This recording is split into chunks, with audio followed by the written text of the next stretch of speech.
আমাদের যখন জ্বর হয় তখন আমরা অ্যান্টিবায়োটিক ঔষধের জন্য খুব ব্যস্ত হয়ে যাই। আমরা দোকানে যাই, দোকানে যেয়ে ২-১ টা অ্যান্টিবায়োটিক কিনে ওইটা খাওয়া শুরু করি। এর পাশাপাশি আমরা যদি কোনো ডাক্তার দেখাই, ডাক্তার যদি অ্যান্টিবায়োটিক এবং সঙ্গে নাপা বা প্যারাসিটামল এটা যদি দিয়ে থাকে, তাহলে আমরা শুধুমাত্র অ্যান্টিবায়োটিকটা খাই এবং নাপা অর্থাৎ প্যারাসিটামলটা আমরা সাধারণত ১ কিংবা ২ ডোজ খেয়ে বন্ধ করে দেই। আসলে এটা একেবারেই অযৌক্তিক। কারণ আমাদের যখন জ্বর হয় তখন আমাদের মূলত এই জ্বরটা কমায় কিন্তু এই প্যারাসিটামল, যেটা বাজারে বহুল প্রচলিত যে নামটি সেটা হলো নাপা। আর এ নাপা কিন্তু বিভিন্ন ডোজে পাওয়া যায়। যেমন নাপা প্লেন যে নাপাটা সেটা হলো নাপা ৫০০ এবং নাপা এক্সটেন্ড যেটা সেটা ৬৬৫ মিলিগ্রামে পাওয়া যায় এবং নাপা ১ যেটা ১০০০ মিলিগ্রামে পাওয়া যায়। আর আমাদের জ্বর কমানোর জন্য সবথেকে যে কার্যকরী যে ঔষধ সেটা হলো এই নাপাই। আর এ নাপা এমনই একটা ঔষধ যেটার পার্শ্ব প্রতিক্রিয়া নাই বললেই চলে। আর আমাদের যখন জ্বর হয় তখন কিন্তু আমাদের গায়ে ব্যথা হয় এবং জ্বর সেরে যাওয়ার পরেও কিন্তু আমাদের গায়ে ব্যথা থাকে। তো আমাদের এই গায়ে ব্যথার জন্য কিন্তু আমরা এই নাপা ঔষধ খেতে পারি।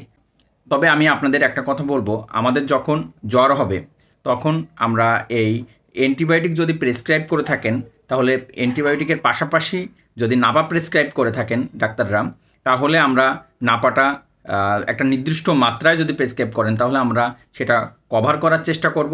নাপা আমরা প্রতিদিন ৩ বার কিংবা ৪ বার করে খেতে পারি। আর এই নাপা ঔষধের সাইড ইফেক্ট নাই বললেই চলে। তো আমরা জ্বর আসলে আমরা শুধুমাত্র অ্যান্টিবায়োটিক খাবো না, এর পাশাপাশি আমরা নাপা খাবো। কারণ আমাদের মনে রাখতে হবে আমাদের যে জ্বর এটা কমানোর জন্য নাপাই যথেষ্ট। আমরা জ্বরের পাশাপাশি যখন আমাদের ব্যথা থাকে, অর্থাৎ ডেঙ্গু জ্বরের ক্ষেত্রে কিন্তু আমাদের সারা শরীরে ব্যথা থাকতে পারে, মাথা ব্যথা থাকতে পারে। তো এক্ষেত্রে আমরা চেষ্টা করব যে এনএসআইডি যে ঔষধগুলা, যেমন অ্যাসপ্রিন, ক্লোফেনাক এ জাতীয় ঔষধগুলা আমরা বর্জন করব। আমরা শুধুমাত্র নাপা খাবো। আর এ নাপা প্রতিদিন ৩ বার ৪ বার করে খেতে থাকবো। ৫ দিন ৭ দিন এমনকি ১০ দিন পর্যন্ত নাপা খাওয়া যাবে, কোনো সমস্যা হবে না।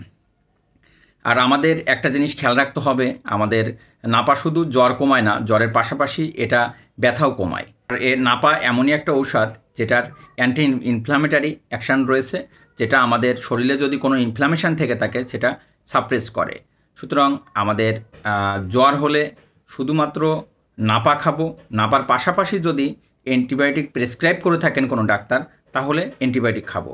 কিন্তু আমাদের জ্বর কমানোর জন্য আমাদের নাপাই যথেষ্ট। আর একটা কথা আপনাদের বলে রাখি, আমরা জ্বর যদি আমাদের ১০০ ভিতরে থাকে তাহলে আমরা নাপা ট্যাবলেটটা খাবো। আর জ্বর যদি ১০১-এর উপরে চলে যায় তাহলে আমরা নাপা সাপোজিটরি ব্যবহার করব। একটা জিনিস আপনাদের মনে রাখতে হবে, আমাদের যদি জ্বর ১০১-এর নিচে না আসতে থাকে তাহলে আমরা ৪ ঘন্টা পর পর আমরা এই সাপোজিটরিটা কিন্তু ব্যবহার করতে পারি। সুতরাং আপনারা মনে রাখবেন যে জ্বর হলে যে অ্যান্টিবায়োটিক খাইলে যে জ্বর কমবে এটা কিন্তু একেবারে ভুল ধারণা। জ্বর হলে আমাদের সর্বপ্রথম যে চয়েসটা রাখতে হবে সেটা হলো প্যারাসিটামল, অর্থাৎ এই নাপা।